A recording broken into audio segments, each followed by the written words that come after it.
Good morning, children. In the previous session, we have studied about DNA replication. When you are studying about central dogma of molecular biology, you have studied that DNA to DNA is replication, DNA to RNA formation is transcription, RNA to protein formation is translation. So today let us learn what is transcription and how it occurs. So what is transcription?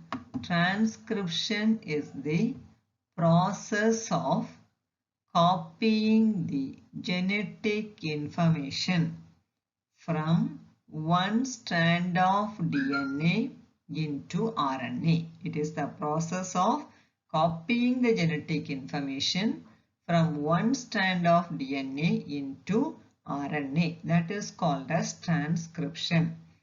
But during replication, both the strands of DNA act as template. But during transcription, only one strand of DNA acts as a template. But here also the principle of complementarity exists. That is, guanine combines with cytosine and adenine combines with thymine. But you know very well that in RNA, instead of thymine, uracil is present. So here adenine combines with which one? Adenine combines with uracil instead of thymine. This is clear. The complementarity rule exists, but adenine combines with uracil. So in a transcription, only one segment of DNA and one strand of DNA is forming the RNA. Only one strand of DNA forms the RNA. Now, why only one strand is acting as a template? Just imagine if both the strands act as a template, then it would code for RNA molecule with different sequences. Right? If both the strands act as a template, it would code for RNA molecule with different sequences, and in turn they code for protein with different sequences of amino acid. This increases the complexity. Second reason is, if two RNA molecules are produced simultaneously, they would be complementary to each other. This results in the formation of double-stranded RNA, but actually RNA is single-stranded. If double-stranded RNA is formed, this prevents the RNA from being translated into protein. So it is a normal board question for 3 marks. So what are the reasons you have to write? Why both the strands of DNA cannot act as a template during transcription. First reason, if both the strands act as a template, they would code for RNA molecule with different sequences. In turn, they code for different sequences of amino acid. This will complicate the process. Second is, if two RNA molecules are produced simultaneously, they will be complementary to each other. This results in the formation of double-stranded RNA. Actually, RNA is single-stranded. Third one is, this will prevent the double-stranded RNA cannot be translated into protein. That is the reason why only one strand of DNA acts as a template for the formation of DNA. Now, next one is about a transcription unit. What is a transcription unit? A transcription unit in DNA is defined primarily. It consists of a transcription unit in a DNA consists of three regions. So, what are the three regions? One is a promoter region, second is a structural gene, and third is a terminator region.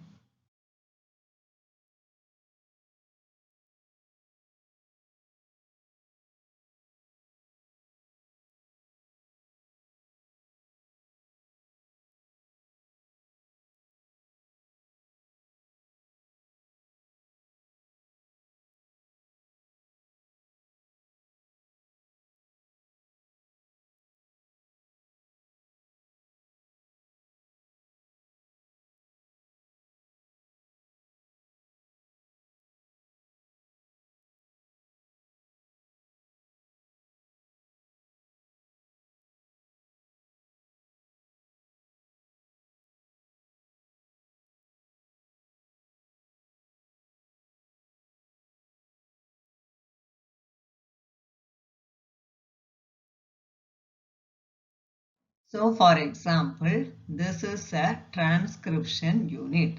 You know very well that DNA consists of two strands.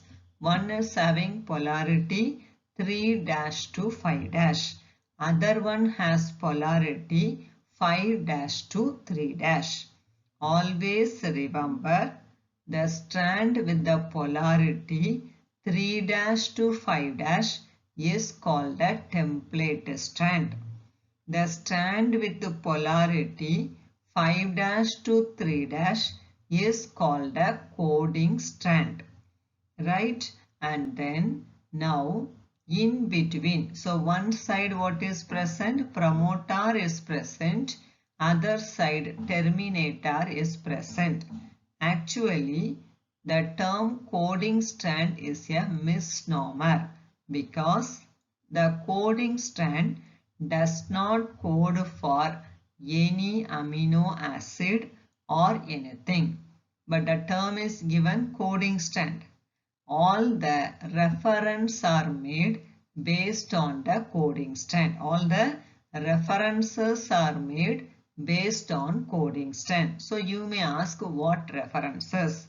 For example, where is promoter located? So you have to write promoter is located at the 5' end of coding strand. You are not supposed to write promoter is located at the 3' end of template strand. That is wrong. What you have to write? All the references are based on which strand? Coding strand. So where promoter is located? Promoter is located at the 5' end of coding strand. Where is terminator located? It is located at the 3' end of coding strand.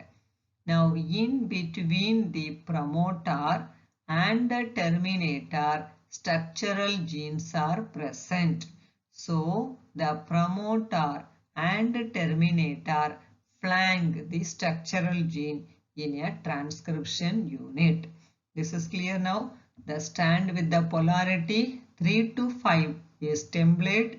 The strand with the polarity 5' to 3' is the coding strand.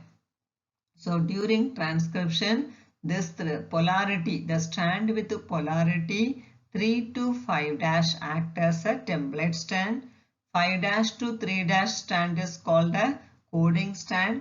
All future references are made based on the coding strand. Now, what is a gene? A gene is defined as the functional unit of inheritance. It is considered to be the unit of inheritance or the DNA sequence coding for tRNA, transfer RNA or ribosomal RNA is also called a gene. What is a gene? It is a unit of inheritance or it is the DNA sequence coding for tRNA or rRNA. Next, one more new term let us learn, cistron. What is a cistron? Cistron is a segment of DNA coding for polypeptide or protein. What is a protein? Protein is polypeptide. So, cistron is a segment of DNA coding for a polypeptide. And again, one is called, for example, the cistron of a prokaryote is called polycistronic and the cistron of a eukaryote is called as monocistronic. So what is polycistronic? Polycistronic mRNA is a mRNA that encodes several proteins. It encodes several proteins. Poly means what? Many. So in case of prokaryotic cell, polycistronic mRNA is present. It is an mRNA that code for several protein. But monocistronic mRNA or monocistron is present in eukaryote. This mRNA encode only one protein. Mono means what? Single. So monocistronic mRNA is present in eukaryote and it code for only one protein. So if you are taking in eukaryote, the monocistronic structural genes are interrupted by it consists of coding as well as non-coding sequences. In case of eukaryote, which type of cistron is present? Monocistron is present. And the structural genes are having coding sequence as well as non-coding sequences. The coding sequences, what is a coding sequence? The sequence of DNA that express itself in the form of RNA and protein are called as exon. So exons are the expressing sequences of DNA. Clear? Coding sequence or expressing sequence of DNA is called the exon. Expressing sequence means a small segment of DNA that can express in the form of RNA and protein. But the exons are intermingled with non-coding sequences that are called as intron. So introns are the intervening sequences of the DNA that do not code for RNA. This type of arrangement of exons and introns is called as split gene arrangement. This split gene arrangement is a characteristic feature of eukaryotes. Clear? In case of eukaryotic DNA, a part of a DNA or sequence of a DNA that code for RNA and protein. That sequence is called exon. But these exons are intermingled with non-coding sequences which cannot express itself in the form of RNA or protein. They are called as introns. So exons and introns are intermingled with each other. This type of arrangement is called a